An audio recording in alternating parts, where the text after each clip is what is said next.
Hey, what's going on, everybody? This is Schmo Daddy 2, and I'm actually going to do a video response to Optimustron's contest. Earlier, I commented on his video and made a little comment saying, you know, answering his question, you know. But I figured, you know what, I like Optimustron a lot, and I really think he deserves at least a video response from me. So I kind of changed my answer on him anyway. So instead of talking about the Silver Surfer storyline, I think that's what I was talking about, the Doctor Doom cosmic power thing, I decided I'm going to go switch it up and do the Master Planner storyline. So yeah, I'm going to go ahead and at least talk about it a little bit and tell you why I think that this is a great storyline. Of course, my favorite character is SpiderMan, and this is one of my favorite storylines. So it's basically entitled the Master Planner storyline. Basically, there's a lot of stuff going on in this 3-issue series right here. Many critics would agree that this is one of the greatest Stan Lee Ditko collaborations on a storyline. So it all begins with Amazing Spider-Man number 31, which if you guys don't have this book, you need to get it. Hopefully my books don't fall down, and which they are going to. I don't have it on stand. But basically, guys, this is a book that you all should get if you don't have it. First of all, very important issue, super mega key. It's kind of like in a way it's undervalued, and it's also overlooked by a lot of people. Because it's kind of a weird cover, but it's still, this is a great book. First appearance of Gwen Stacy going on here. You have the first appearance of Professor Warren, the first appearance of Harry Osborn, all in one book. And yet, it's worth hardly anything compared to what it should be. So basically what you have starting here in this issue is you have the idea of, you've got the Master Planner, he's behind this organization of thugs, you know, they're all wearing like their, it's kind of a James Bondish sort of storyline anyway. Basically, this Master Planner guy is the head of this crime organization. They're trying to steal some kind of radiation, or what, I don't know. I can't remember what the exact thing was. It was like they're trying to steal some shipment of some kind of chemical that's supposed to allow the Master Planner to harness the powers of nuclear, or unlock some secrets of this nuclear energy or whatever, so he can take over the world, of course. And we don't know exactly who the Master Planner is yet, but the storyline starts setting off, you know, there's a lot going on in this issue. First of all, you've got Peter Parker in his home life. He's actually starting college, but at the same time his aunt is sick. So Peter's really sidetracked, you know, he's going to college, he sees Flash, he kind of blows off people.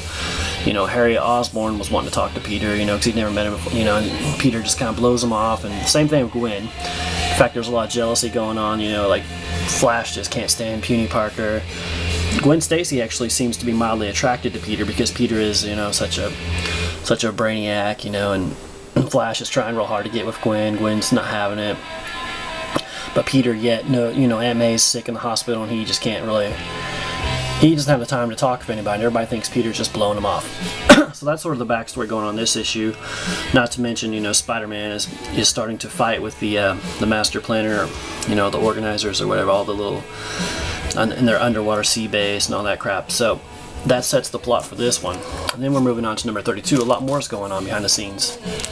Issue number 32, Aunt May is still gravely ill, and they find out that there's something in her blood. You know, I think there's like a particle of radioactivity in it, and Peter is, you know, going crazy with his backstory in his life. You know, he's got like he's in love with Betty, and yet Betty is in love with him, but yet he doesn't want to hurt her feelings, you know. And Betty still has feelings for Ned Leeds, but yet she's still holding out for Peter. If Peter would just tell her what his secret is, and yet Peter won't do it because he doesn't want to hurt her. He doesn't want her to be involved with his, you know, his Spider-Man alter ego. I know he wants to keep her safe, and he thinks that she hates Spider-Man or whatever, you know.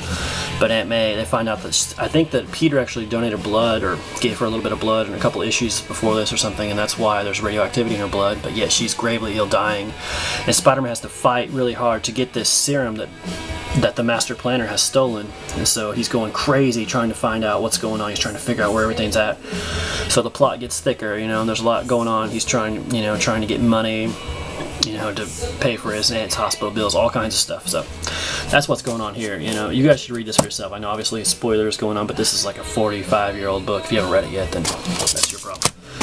So, and that all leads to the climax of issue number 33, which is, first of all, one of the great covers of all time. Steve Ditko classic, Stan Lee written. There is so much going on in the panels in here. You guys have to flip through this book. Basically, the gist of this, you still have a little bit of drama going on in Peter's life, but what's really going on is that there's a final showdown. You get to find out who the master planner is. I mean, I might as well just fucking tell you. You're gonna read it anyway. But the point is that Peter Parker, or Spider-Man, gets trapped after battling who we find out is the master planner, who is Dr. Octopus. Which, if you didn't know that, then damn, I'm sorry to ruin that spoiler for you. But what's going on is Peter Parker is trapped under the water. He's about to die. You know, the water's flooding in. He's got this, I don't know, 5-ton piece of machinery stuck on him, and he knows he's about to die if he just can't get it up. He's trying so hard to get this thing up, and he starts thinking about his power and everything going on, you know, in his life. He's like, he's been blessed with the spider power, but yet he's about to give up, and he just doesn't think he can do it. But he just decides that I can do this, or if I can't, then there's no point in anything. So he knows his Aunt May is dying. He's left with a dilemma. He's got to get out of this situation. So finally, he musters up the strength, and inside you see, I would show you the panels, but I'm too lazy. But you know, it just shows you a nice little.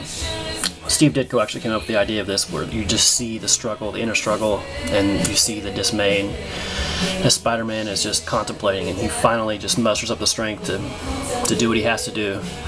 You know, becomes a man, whatever. And basically what happens is he, you know, just like any story, there's always a good ending.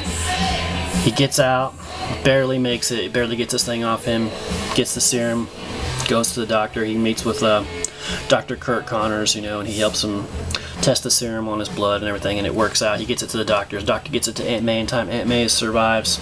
So basically that is it. But you guys have probably already read this. If you haven't, you should. The Master Planner storyline. I just kind of gave you a poor man's quick overview of it. But anyway, guys, this is my response to Optimustron's contest, my favorite superhero and storyline. I recommend the Master Planner storyline. I think it's awesome. You'll get a lot more out of it than my off-the-cuff analysis.